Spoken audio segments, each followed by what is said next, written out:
Evangelho segundo escreveu Lucas, capítulo 17. Nós iremos ler a partir do versículo 1 até o versículo de número 10. Evangelho de Lucas, capítulo de número 17, verso 1 ao verso 10.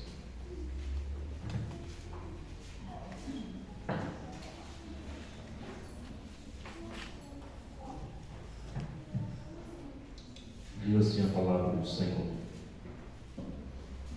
Disse Jesus aos seus discípulos: é inevitável que venham escândalos, mas ai do homem pelo qual eles vêm. Melhor fora que se lhe pendurasse ao pescoço uma pedra de moinho e fosse atirado no mar, do que fazer tropeçar desses pequeninos. Cautelai-vos. Se teu irmão pecar contra ti, repreende. Se ele se arrepender, perdoa. Se por 7 vezes no dia pecar contra ti, e 7 vezes vier ter contigo dizendo: estou arrependido, perdoa. Então, disseram os apóstolos ao Senhor: aumenta-nos a fé. Respondeu-lhes o Senhor: se tiverdes fé como um grão de mostarda, direi a esta moreira: arranca-te e transplanta-te do mar, e ela vos obedecerá.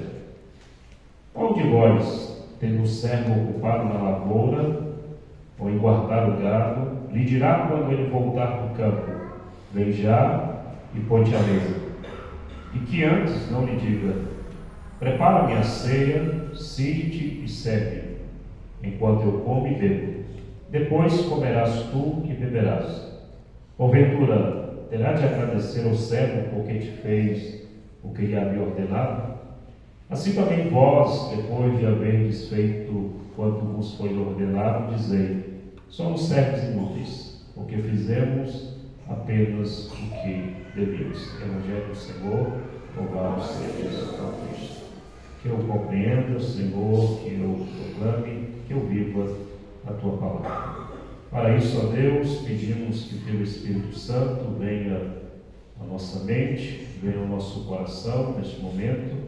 Ajude-nos a entendermos, a compreendermos, para que assim possamos, de fato, praticarmos a Tua palavra. Que Teu Espírito Santo traga clareza, de fato, às nossas vidas, para os nossos corações. Nós precisamos ouvir a Tua voz, o direcionamento do Senhor, para que possamos, assim, glorificá-lo, honrá-lo com as nossas vidas, práticas, atitudes, tudo aquilo, de fato, que precisamos realizar, fazermos, que seja para a Tua glória. É o que nós oramos, em nome de Jesus. Amém. Deixe-se sentar.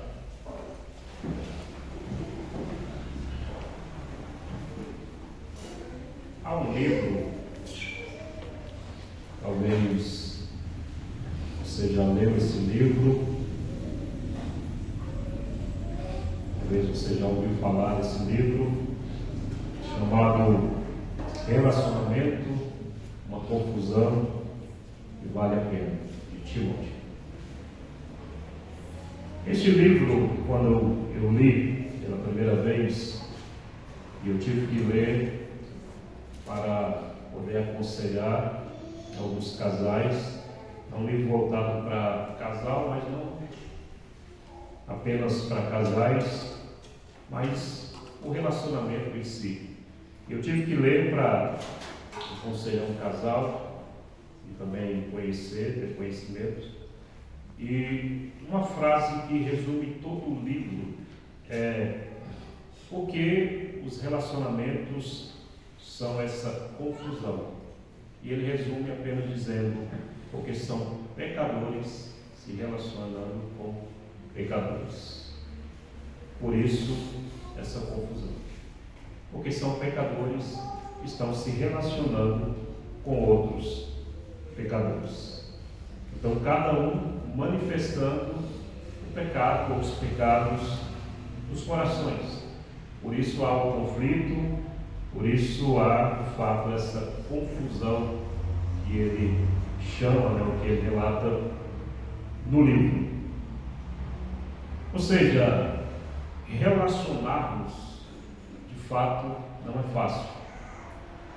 Exatamente por causa dessa natureza pecaminosa que temos. Por causa do nosso coração caído. Então, relacionar-nos não é fácil. Se relacionar não é fácil. Principalmente quando convivemos, principalmente quando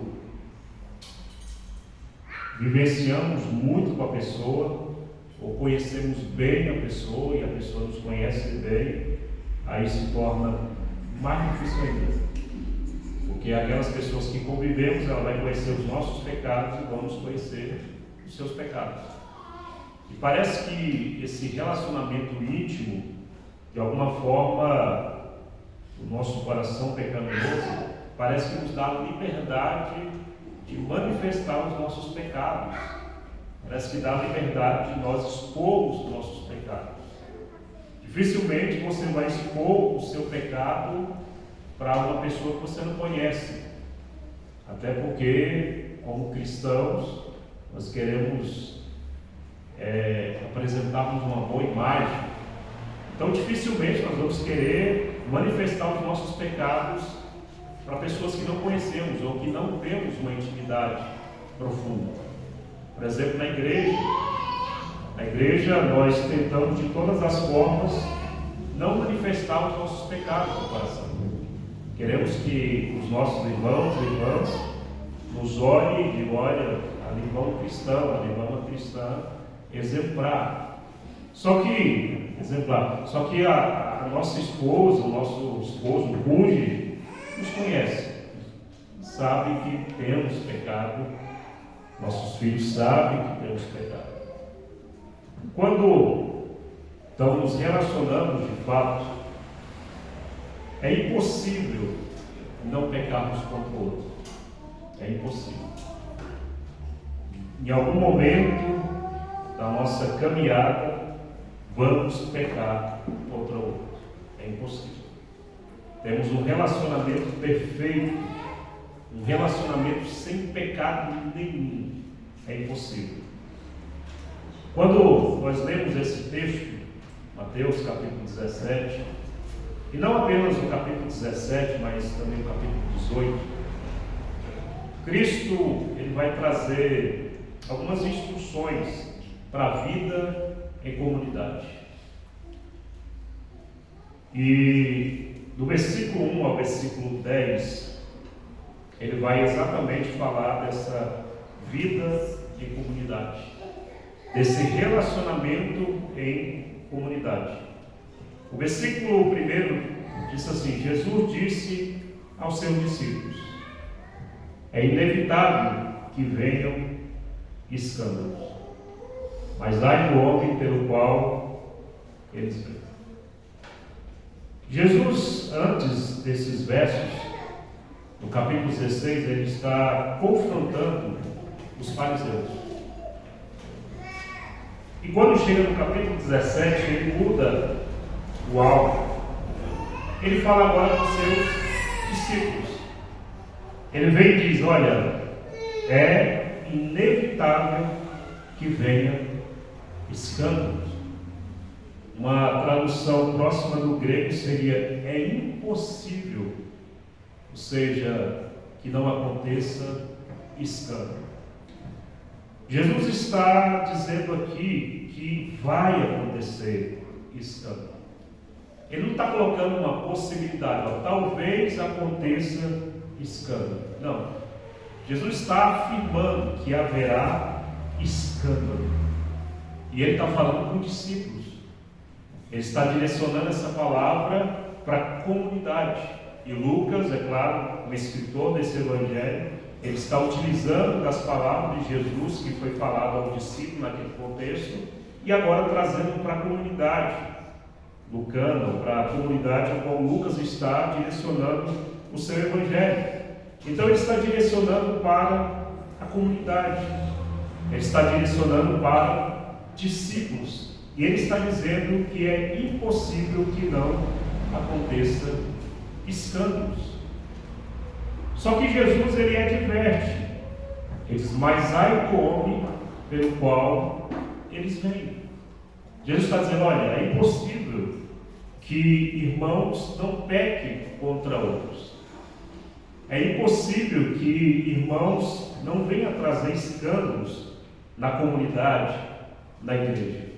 Mas ai desse homem, ou desse irmão, ou dessa irmã, a qual vem o escândalo. Então Jesus, ele começa a advertir aqui a comunidade. Ele está dizendo, olha, somos pecadores. Jesus está dizendo para os discípulos, vocês são pecadores. E de fato vocês irão pecar. Vocês irão até mesmo trazer escândalo. Mas esse homem ou essa mulher que trazer escândalo, ele traz uma expressão aqui de juízo. Ai desse homem. É uma advertência severa. Até porque o versículo 2 ele diz, melhor fora que se lhe pendurasse ao pescoço uma pedra de moinho e fosse atirado no mar, do que fazer tropeçar a um desses pequeninos. Jesus está sendo duro aqui com a comunidade, com o discípulo. Jesus está dizendo que esse homem ou essa pessoa, esse discípulo, que trouxesse escândalo, era melhor que eles pendurasse uma pedra no pescoço e fosse atirado no mar do que fazer tropeçar um desses pequeninos. É uma advertência severa. A pedra de moinho, é claro que Jesus está usando uma hipérbole. A pedra de moinho era uma pedra gigantesca de toneladas, a qual era utilizada para moer, de fato, o trigo e assim por diante. Ninguém conseguiria levantar essa pedra. Tinha que ser animais, enfim, para arrastar, para puxar essa pedra. E Jesus está dizendo, olha, é melhor que pegasse essa pedra, amarrasse no pescoço e jogasse essa pessoa no mar, do que, de fato, fizer tropeçar um desses pequeninos. Jesus está trazendo essa severa advertência aos seus discípulos e a essa comunidade. Ele está dizendo, olha, é inevitável que aconteçam esses escândalos. Só que, ai desse homem a qual vem este escândalo. Então, a partir desse momento que esses discípulos estão ouvindo isso aqui, Jesus prossegue. Então, no versículo 13 ele diz, acautelai-vos. Se teu irmão pecar contra ti, repreenda. Se ele se arrepender, perdoa. Se por 7 vezes no dia pecar contra ti, e 7 vezes vier ter contigo dizendo, estou arrependido, perdoa. Então, a partir do versículo 3, Jesus então vai tratar especificamente de pecados que outro irmão cometia contra outro irmão. Ainda que no Evangelho de Mateus, quando Mateus, no capítulo 18, está tratando desse mesmo assunto, Mateus ele vai falar, não direcionando ao pecar contra ti, mas simplesmente Mateus vai dizer, se teu irmão pecar, vá até ele e repreende. Agora Lucas está dizendo, se teu irmão pecar contra ti, o que Lucas está sendo específico aqui? Como eu disse, Lucas está trazendo o Evangelho de Cristo à sua comunidade, ele está tratando exatamente dos relacionamentos na comunidade, como esses relacionamentos deveriam acontecer. Então, primeiramente, ele está tratando aqui de pecados de irmãos. Como Jesus falou, e ele citou isso, que é inevitável que o escândalo venha, ele vai dizer, então, o seu irmão pecar contra ti, vai e repreende. E se ele se arrepender, perdoa. Pronto. Então, se alguém, Jesus está dizendo, algum irmão meu, irmã da comunidade, pecar contra mim, eu tenho que repreendê-lo. Ou, se não for de uma forma direta, se o irmão pecar, como Mateus vai utilizar essa expressão, eu tenho que ir até o irmão e repreendê-lo. Por quê? Porque se eu deixar esse irmão continuar pecando, ou contra mim, ou pecando na comunidade, de fato essa comunidade ela não será unida.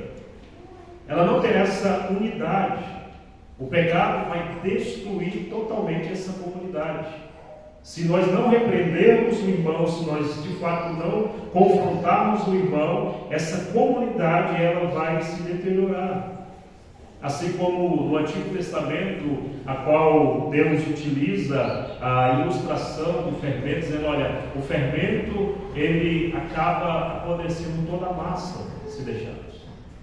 Então Jesus está dizendo que se eu não repreender esse irmão, se eu de fato não for até esse irmão e repreendê-lo, vai acontecer isso com a comunidade vai ser destruída. Nós temos exemplos disso na comunidade de Corinto.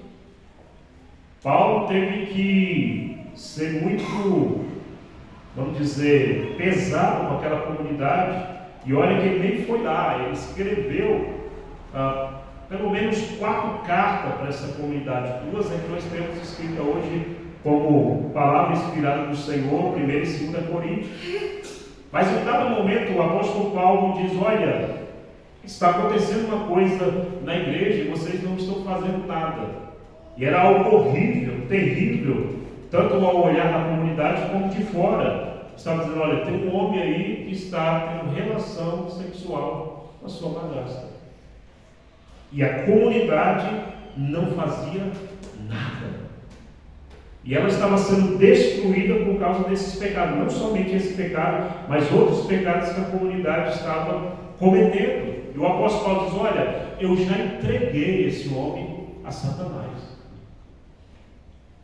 E o que vocês devem fazer é expulsar esse homem da comunidade. O que o apóstolo Paulo estava dizendo para aquela comunidade era, olha, tire esse pecado do meio de vocês.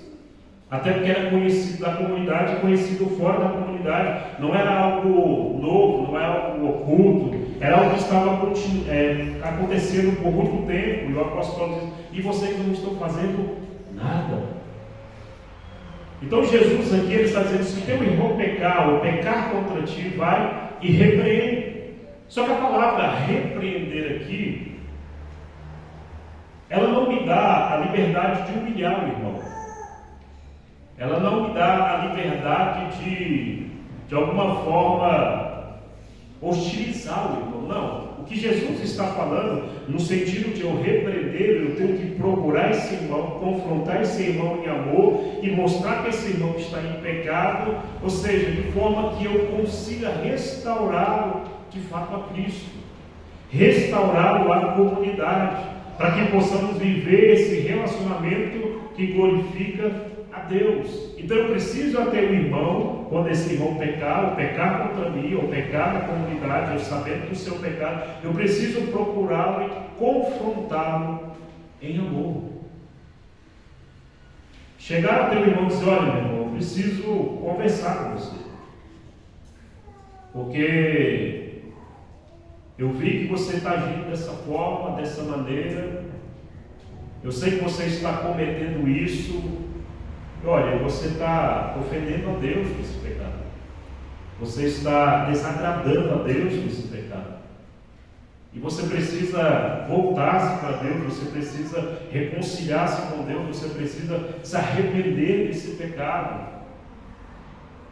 Então eu preciso repreender esse irmão ou essa irmã na comunidade, para que esse relacionamento, para que essa comunidade viva em unidade para a glória de Deus. Então precisa ter o irmão de fato e repreendê-lo. Só que nós vivenciamos um tempo, como algumas pessoas, e o pastor aí gosta de usar essa expressão, de mimimi. Infelizmente nós temos irmãos e irmãs da igreja imaturos ainda, que de fato quando vamos confrontá-los, e nós vamos confrontá-los em amor, de fato, só que eles não querem ouvir, eles não querem atender. Alguns até, não, eu vou sair dessa igreja, eu vou não ter mais relacionamento com esse irmão acha que é o santarrão. E aí nós começamos a deixar outros pecados tomar conta do nosso coração, ao ponto de não querermos enxergar o nosso pecado, ou enxergarmos que o irmão que veio nos repreender, ele está querendo o nosso bem. Aí nós colocamos uma barreira, nós colocamos um escudo, ao ponto de não querermos ouvir ninguém, acharmos que estamos certo, correto, e o orgulho tomar conta da nossa vida. Não, eu não preciso ser repreendido por esse irmão, por essa irmã, quem ela acha que é, quem ele acha que é.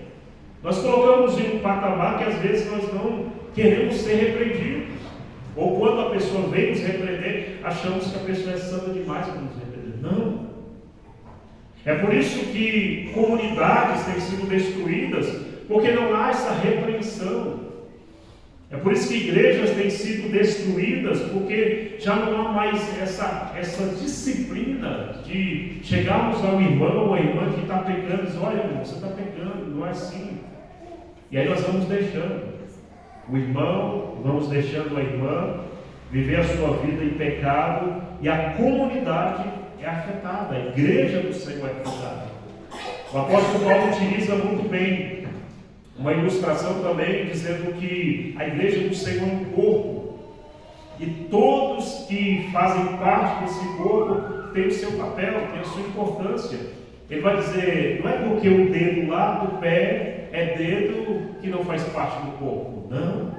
Não é porque a unha do pé lá, não. Paulo está dizendo, todos têm uma importância no corpo. E se eu começo a desvalorizar o outro irmão, se eu começo a desprezar o outro irmão, todo o corpo é afetado. O que o apóstolo Paulo está utilizando nessa ilustração é que se um irmão ou uma parte do corpo fica enferma, todo o corpo fica enfermo. Se tu trumpica, né, como diz no seu dedinho num canto de alguma coisa, não é só o seu dedinho que vai sofrer, é todo o teu corpo que vai sofrer.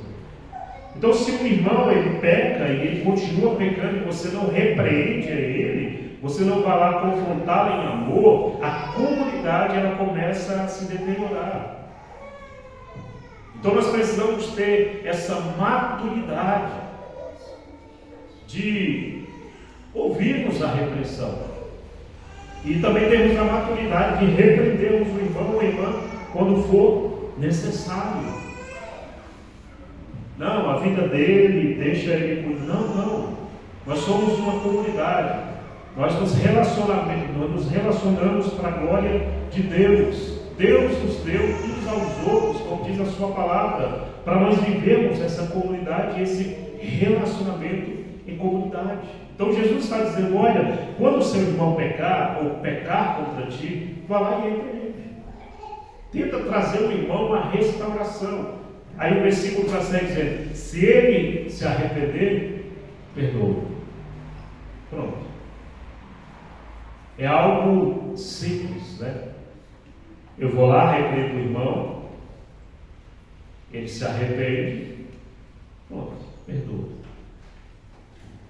Algo simples, né? Aparentemente.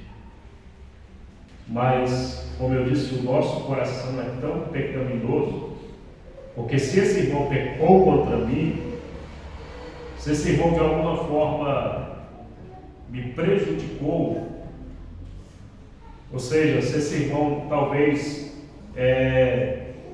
levantou falso testemunho contra mim, talvez esse irmão falou que não devia, enfim, semeou contenda do meu nome, e aquela questão toda. Eu fui prejudicado, esse irmão, talvez esse irmão, ele me deve alguma coisa, e eu preciso, então, só perdoar.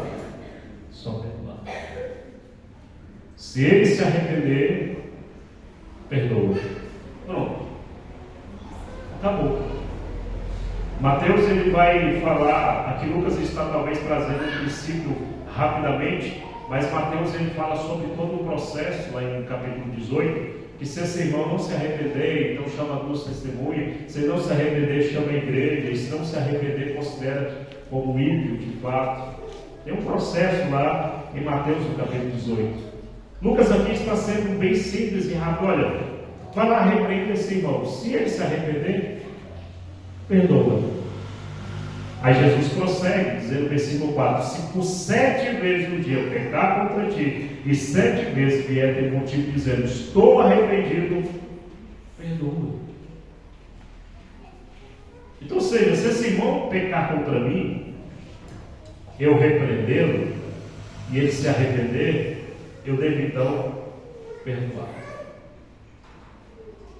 Então não importa o que esse irmão fez contra mim, não importa o que esse irmão fez, se ele de fato se arrepender, o que eu tenho que fazer é perdoá-lo. É perdoá-lo. Agora, como eu disse, não é fácil perdoar. Não é fácil por causa do nosso coração pecaminoso. Não é fácil por causa do nosso entendimento errado que aprendemos. Porque aprendemos que perdoar, precisamos então primeiramente sentir. Não, mas eu não senti, pastor, me perdoa ele. Então quando eu sentir, eu vou perdoar. Não, não é sentimento. Havia uma irmã na igreja ao qual eu era pastor, e ela tinha esse entendimento errado. Eu fui repreendê-la em amor, mostrar que ela estava em pecado, e ela estava em pecado com outra pessoa na igreja, e eu disse, olha, você precisa se arrepender de seus pecados, e você precisa perdoar a outra pessoa. Ela simplesmente olhou para mim e disse, pastor, mas eu não senti até agora de Deus perdoar. Ela ainda disse de Deus ainda. Eu falei, você não sentiu? Mas o que você está esperando? Sei lá, um negócio de baixo para cima, de cima para baixo, um arrepio, o que? O coração tremer aí. O que você está precisando sentir para perdoar? Porque você está dizendo que não sentiu de Deus aí. Ou seja, esse entendimento errado que nós devemos perdoar só quando sentimos, isso é um ensinamento do inferno, de fato. Porque perdoar não é um sentimento. Jesus não está dizendo aqui, olha, vai lá, repreende ele se arrepender, então quando você sentir, ou quando chegar um tempo, você perdoa. Não, Jesus está dizendo, perdoa, pronto. E Jesus vai mais ainda, Jesus está dizendo, se 7 vezes no dia ele pecar contra ti, e 7 vezes vier ter contigo, dizendo, estou arrependido, você deve fazer o quê? Perdoar. É claro que como Jesus está usando aqui hipérbole, ou Jesus está usando aqui uma expressão, até mesmo não é limitado, 7 vezes aqui não é que Jesus está limitando a 7 vezes, olha, conta aí, primeiro, segundo, terceiro, quarto, quinto, sexto, sétimo pecado. Não, não. Jesus está dizendo aqui que 7 vezes apenas. Jesus está usando aqui um número ilimitado. Ou seja, imagine se fosse limitado isso aqui. Então, muitas pessoas já teriam quebrado, já teríamos somado mais de 7 vezes. E outra, Jesus está dizendo num dia. É ilimitado. É claro que tem situação que talvez a pessoa vai utilizar desculpa do coração para continuar pecando contra você, e você repreendendo e ela achando que está se arrependendo e pecando novamente, achando que está se arrependendo. Não. Porque o arrependimento é você deixar a prática. Ainda que, infelizmente, por causa do nosso coração pecaminoso, em algum momento nós vamos cair de novo. Jesus está então dizendo, olha, se ela pecar 7 vezes, ou seja, ilimitadamente, se for o caso, mas se ela estiver arrependida, perdoa. Perdoa. Ou seja, nós vamos ver mais à frente, mas o que Jesus está dizendo é que eu não devo colocar barreira, não devo colocar dificuldade para perdoar. Eu apenas tenho que, porque até mesmo eu não conheço o coração da pessoa, eu não vou saber o que se passa no coração da pessoa, as intenções do coração, mas se ela vier até mim dizer que está arrependida, está perdoada. Mas como eu disse, por causa do nosso coração pecaminoso, às vezes colocamos dificuldade para perdoar, porque nós queremos justiça. Nós queremos justiça própria. É só perdoar e pronto. Mas e a dívida que ela tem comigo? Mas o que ela fez comigo? Olha o que ela aprontou, olha o que ele aprontou, olha os pecados que ele cometeu. Eu aconselhei um casal e é difícil. Quando eu falei para a esposa, claro, depois de uma série de encontros, e ela entendendo o Evangelho, entendendo tudo isso aqui, e tentando a reconciliação, a restauração do casamento, eu falei com ela, ele não está arrependido? Ela disse, olha pastor, eu acredito que ele está arrependido. Pronto, perdoa. Eu já perdoei, pastor. Eu disse, já perdoou? Já perdoou. Então por que todas as vezes que acontece uma coisa, tu joga na cara? Porque todas as vezes que acontece alguma conflito novamente, você lança na cara. Ah, pastor, mas eu não vou esquecer. Eu disse, não, você não vai ter amnésia mesmo também mesmo, não. Você não vai conseguir esquecer o que ele fez. É claro, eu confrontei o esposo também, e enfim, você não vai esquecer.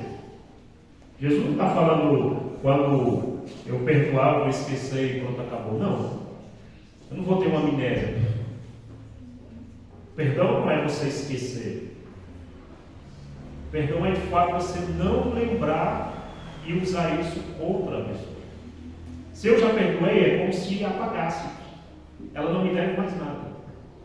Eu arquei com a responsabilidade e com a consequência e com a dívida. Pronto. É o que o próprio Deus faz conosco. Deus não tem amnésia quando Ele nos perdoa. Não, Deus, Ele sabe todos os pecados, passado, presente e futuro, Ele sabe todos os nossos pecados. Mas quando Deus nos perdoa, Ele não utiliza esse mais pecado que Ele nos perdoou para jogar na nossa cara. É o que o salmista Davi diz, Senhor, não some os meus pecados, não contabilize os meus pecados. Apague. Ou seja, Davi estava dizendo, não lembrem mais dele no sentido de jogar na minha cara. Porque Davi sabia o quão era horrível ele todos os dias lembrar do seu pecado. É como se Deus estivesse dizendo, você está aí, quando ele não arrependeu, é como se Deus estivesse dizendo, está aqui o seu pecado, está aqui o seu pecado, está aqui o seu pecado. Mas a partir do momento que Davi foi perdoado, Deus não tinha mais, vamos assim dizer, esse direito de chegar, está aqui o seu pecado. Porque Deus já havia perdoado. Então o perdão não é esse esquecimento. Perdão de fato é você, de fato, não lembrar no sentido de jogar na cara da pessoa e pronto, acabou. Se eu perdoei, pronto. E até 7 vezes, ou seja, independente da limitação, eu tenho que perdoar. Aí no versículo 5, então disseram os apóstolos ao Senhor, aumenta-nos a fé. Porque os apóstolos aqui, os discípulos, acharam isso difícil. Senhor, eu tenho que perdoar, e outra, eu tenho que perdoar 7 vezes? Ou seja, ilimitado. Ou seja, ela vai pecar contra mim, vai me ofender, vai fazer o que for, mas se ela se arrepender, eu tenho que perdoar, e isso constantemente. Jesus está dizendo assim, então os discípulos aumentam-nos a fé. O que os discípulos quis dizer isso? Senhor, nós não temos fé suficiente para isso. Aumenta-nos a nossa fé então, porque como é que nós vamos ter uma fé tamanha dessa de perdoarmos essa pessoa 300 e não sei quantas vezes, se for o caso, por dia? Aumenta-nos a fé, Senhor, porque nós não temos fé suficiente. Os discípulos falaram isso para Jesus. Os discípulos acharam que não tinham fé suficiente para simplesmente obedecer. Porque o que Cristo está tratando aqui é acerca de obediência. Então ele diz, aumenta a nossa fé, Senhor, porque nós não temos fé suficiente para perdoar. E Jesus vai e responde para ele, respondendo, versículo 6, respondendo o Senhor, se tiveres fé como um grão de mostarda, direi a esta moreira, arranca-te e transplanta-te no mar, e ela vos obedecerá. O que Jesus faz? Jesus pega uma ilustração e diz, se você tiver a fé como um grão de mostarda, eu não sei quantos aqui já viu grão de mostarda, eu já vi. Negócio pequeno. Parece aquela sementinha ali do tomate. Quando você corta o tomate, aquela sementinha ali. É mais ou menos daquele tamanho, temos que ver menor ainda. Jesus está dizendo, se você tiver a fé do tamanho desse grão de mostarda, algo minúsculo, se você colocar na palma da mão, parece um grão de areia. Se você tiver a fé desse tamanho, você tirar uma moreira, arranca-te, transplante no mar, ela vos obedecerá. O que Jesus quis dizer então com isso? Jesus está dizendo, olha, você não precisa dessa grande fé que vocês acham que precisa para perdoar. Não. Jesus não está falando aqui de pequena e grandeza no sentido. Jesus está dizendo, olha, a fé que vocês tiverem já é suficiente para perdoar. Não é uma questão de grandeza de fé ou grande fé, e não é uma questão de pequeneza de fé. Não. É uma questão apenas de fé. Não importa se a sua fé é grande ou pequena, Jesus está dizendo, apenas você precisa obedecer. Obedecer, e pronto, acabou. Ele prossegue no versículo de número 7. Ele usa aqui uma parábola, uma ilustração, dizendo, qual de vós, tendo servo ocupado na lavoura, ou em guardar o gado, lhe dirá quando ele voltar do campo, vem já e põe-te à mesa, e que antes não lhe diga, prepare-me a ceia, sirte-te e serve-me, enquanto eu como e bebo, depois comerás tu e beberás. Porventura, terá de agradecer o servo porque te fez o que lhe havia ordenado? Jesus ele usa uma ilustração do escravo aqui, para mostrar para esses discípulos o que eles precisavam fazer.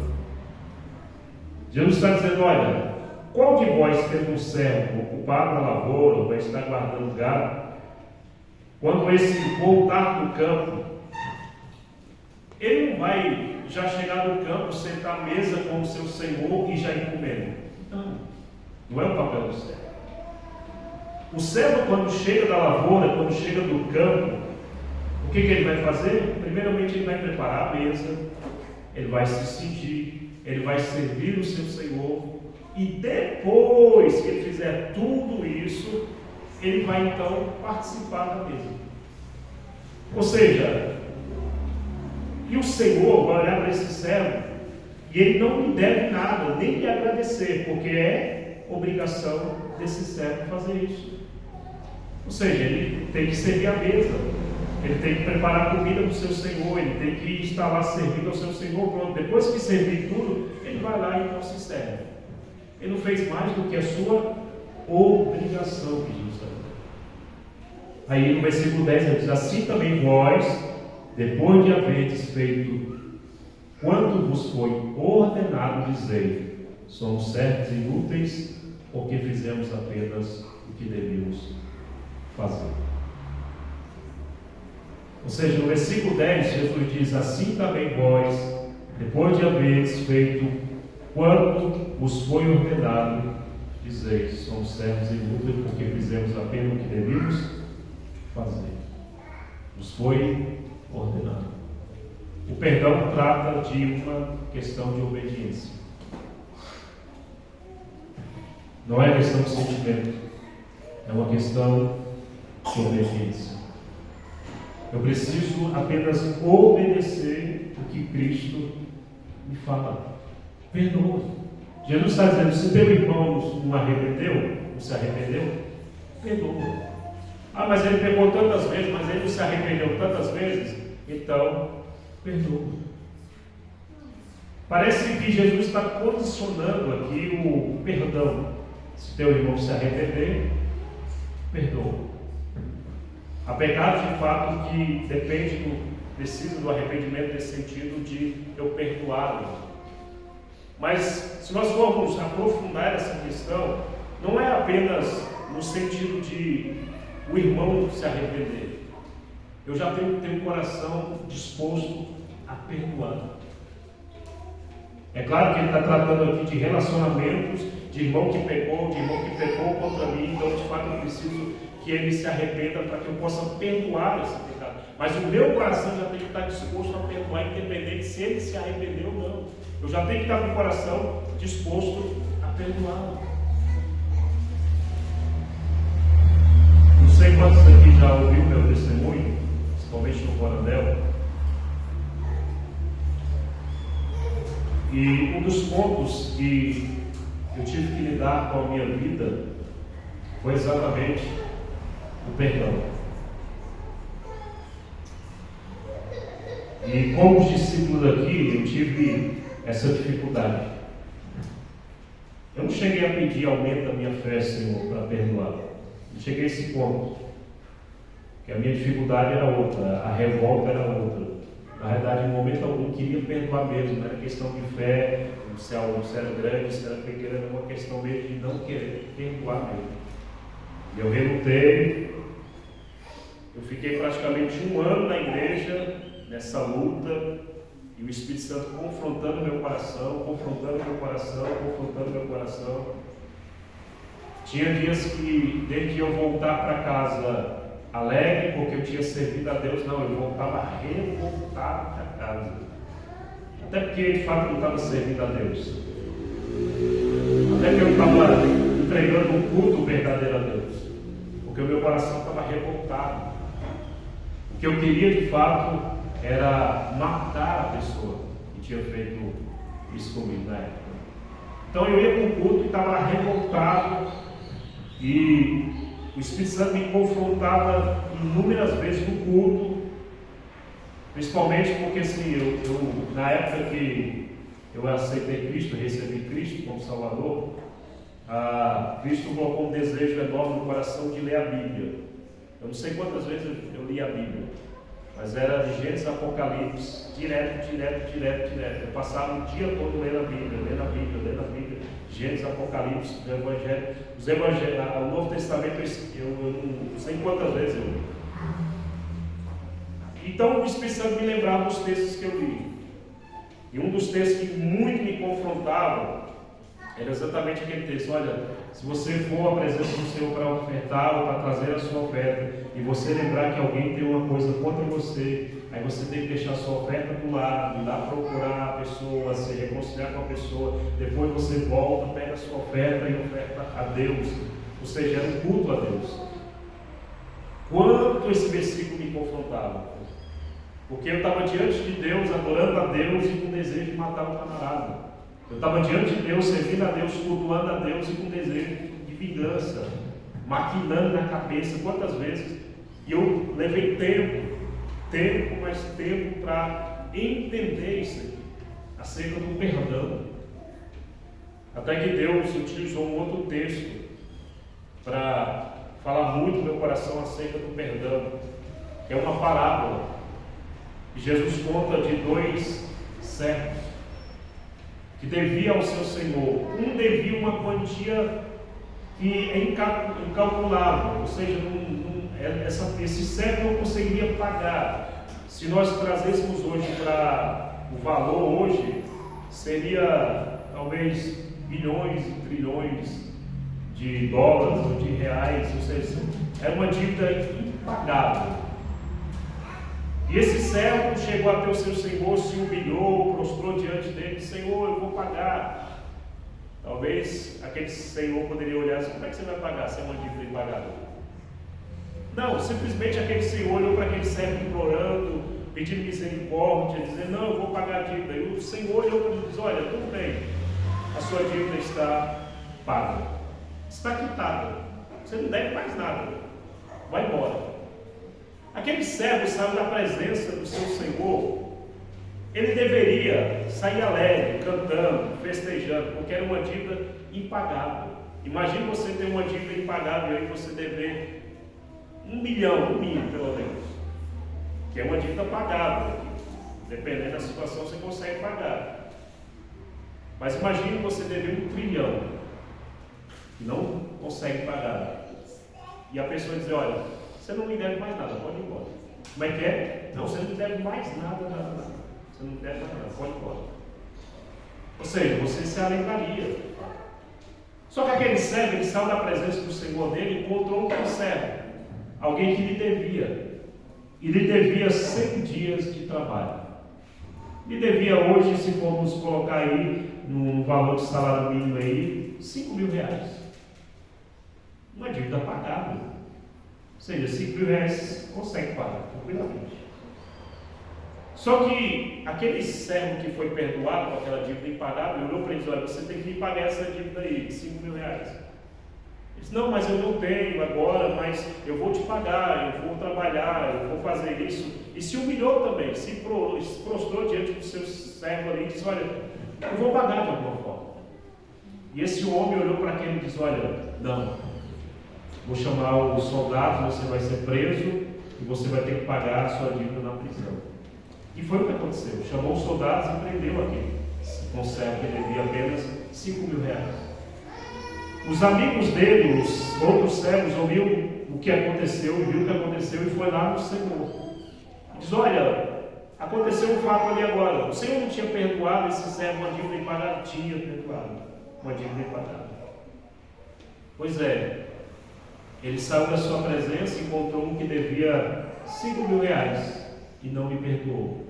E pelo contrário, chamou os soldados e prendeu ele. A Bíblia diz que aquele Senhor, ouvindo isso, mandou chamar o servo novamente. E disse: servo malvado, eu não perdoei a dívida a qual você me devia, uma dívida impagável, e você não deveria fazer o mesmo com o seu conservo? E aí Jesus disse: olha, por isso você vai ser lançado na prisão até que pague a dívida. Só que a dívida era impagável. Uma coisa que, quando eu li esse texto, eu disse: mas é uma dívida impagável, como é que ele ia pagar sendo preso? O que Jesus estava dizendo era condenando aquele homem. Ele estava sendo condenado ao inferno, ou seja, era uma dívida impagável, ele nunca mais pagaria.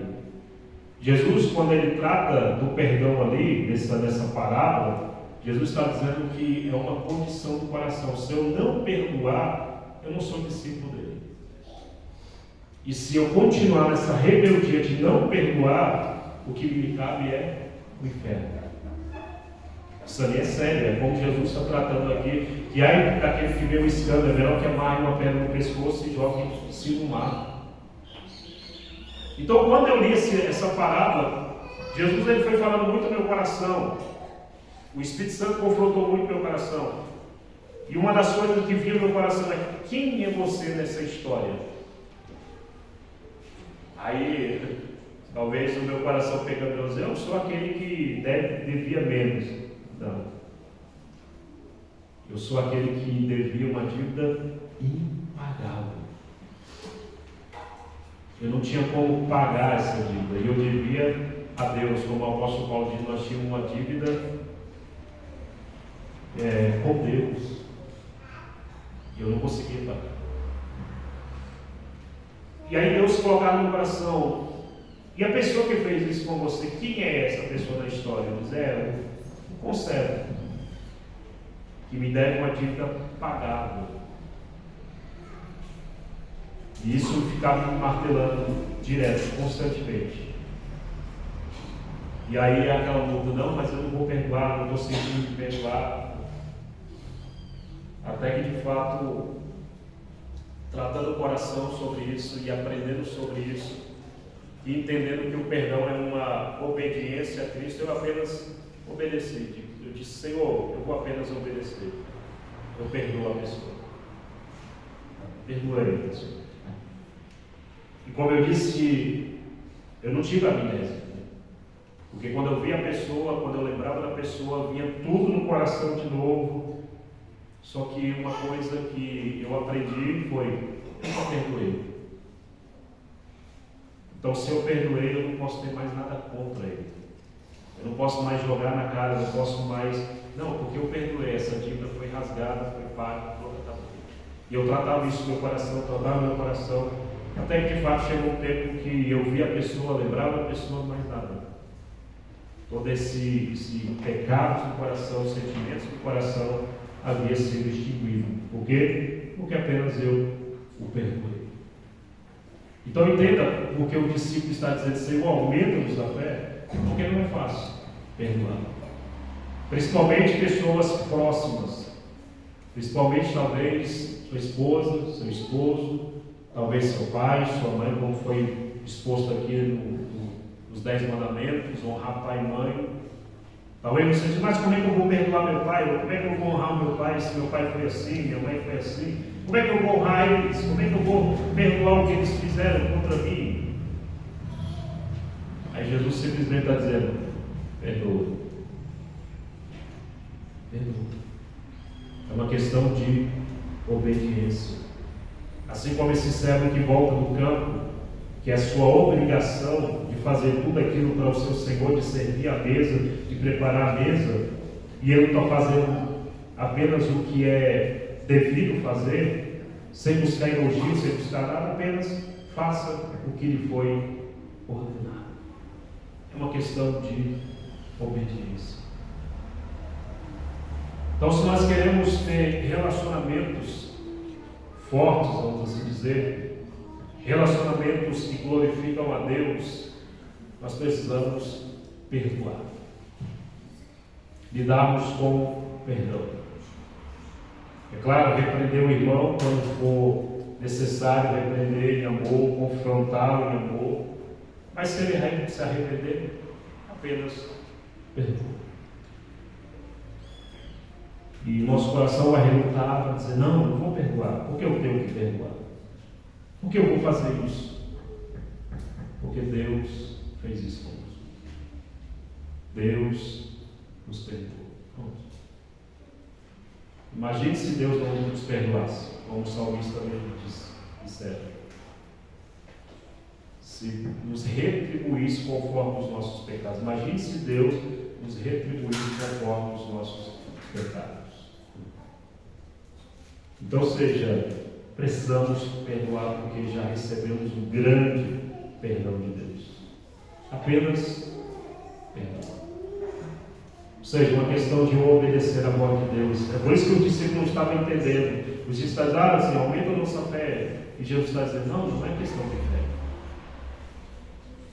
Se é uma fé grande, se é uma fé pequena. Não é questão de fé. É uma questão de obediência. Apenas obediência. Ou seja, se Cristo nos manda perdoar, então perdoa e pronto. Então não sei como estão os seus relacionamentos, se têm sido relacionamentos conflituosos, se irmãos têm pecado contra ti, você tem pecado contra irmãos, e talvez você não tenha conseguido viver esse relacionamento para a glória de Deus, porque você ainda não perdoou. E Cristo apenas está dizendo, perdoa. Para que a comunidade, para que a igreja cresça, para que Deus seja glorificado, tem que ter esses relacionamentos em comunidade que há o perdão. Curve a sua cabeça.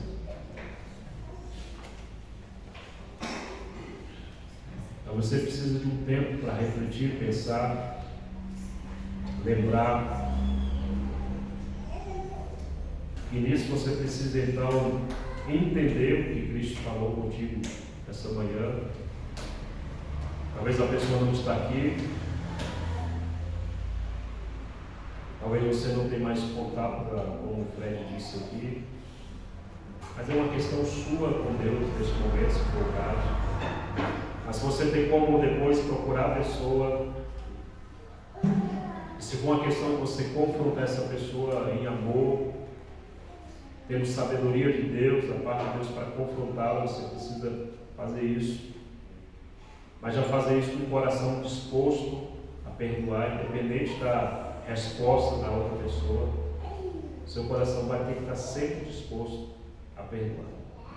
Essa é a condição que Cristo nos coloca, de apenas perdoarmos, apenas obedecermos. Oremos ao Senhor. Senhor Deus e Pai, colocamos diante da Tua presença e diante do Senhor como igreja, como comunidade do Senhor. Comunidade, ó Deus, como diz a Sua palavra, o Senhor mesmo disseste que teremos conflitos, pecaremos uns contra os outros porque somos pecadores. Mas isso não significa, Deus, que não podemos resolucionar esses pecados. Isso não significa, Deus, que nós não podemos procurar o nosso irmão, a nossa irmã e repreendê-los em amor, com o objetivo de trazê-lo à restauração, à comunhão e o relacionamento que glorifica o Senhor. E nisso, ó Deus, de fato, nós temos pecado contra o Senhor. Nós temos, de alguma forma, quebrado relacionamentos. De alguma forma, nós temos pecado contra o nosso próximo. E o nosso irmão, a nossa irmã tem pecado contra nós. E na realidade não é contra nós, é contra o Senhor. Todo pecado é contra o Senhor. Mas nos achamos, ó Deus, no lugar do Senhor de achar que a pessoa nos ofendeu. Não, ela ofendeu o Senhor. É outra coisa que nós não entendemos e por isso queremos justiça própria. Queremos que a pessoa pague. Não, Senhor, ela não pecou contra nós diretamente. Ela pecou contra o Senhor. Todo pecado é contra o Senhor. Por isso, neste momento, nós colocamos diante da Tua presença, primeiramente, para pedir perdão pelos nossos pecados. Pecados esses, ó Deus, que nós temos cometido, que tem afetado a comunidade, os nossos relacionamentos, e os nossos relacionamentos do Senhor não têm sido glorificados. O Senhor não tem sido exaltado, por isso nós pedimos perdão por esses pecados que nós temos cometido. E nós queremos, ó Deus, também pedir perdão, ó Deus, por não obedecer ao Senhor. Porque não queremos perdoar aqueles que estão arrependidos de ter feito algo. Não queremos, ó Deus, arcar com as consequências. E por isso nós não perdoamos. Por isso nós não obedecemos, ó Deus. Nos perdoa pela falta da nossa obediência, Senhor. Nós queremos obedecer o Senhor, queremos viver para a glória do Senhor, independente de qualquer coisa, Deus. Nós só fazemos o que fazemos por causa do Senhor. E como diz o Senhor mesmo, é uma vida de sacrifícios. Nós temos que nos sacrificar, Deus, para servir o Senhor. Quantas coisas nós precisamos negar, deixar, por causa do amor que temos pelo Senhor. E tem que ser em tudo, Deus, não somente em parte. Porque é fácil deixarmos algumas coisas, é fácil lidarmos com algumas coisas para a glória do Senhor, mas outras coisas que o nosso coração reluta, quão difícil, ó Deus, é deixarmos. Nós precisamos deixarmos por amor ao Senhor. E obediência ao Senhor mesmo, Deus. Por isso, perdoa os nossos pecados. Restaura, Deus, os relacionamentos para a glória do Senhor mesmo. Que aprendemos cada vez mais, ó Deus, a perdoarmos, ó Deus. Independente da ofensa, independente da circunstância, apenas obedecer a Tua voz. Ajude a Tua igreja, ajude-nos a vivenciarmos para a glória do Senhor os relacionamentos na comunidade, Deus. É o que nós oramos em nome de Jesus. Amém.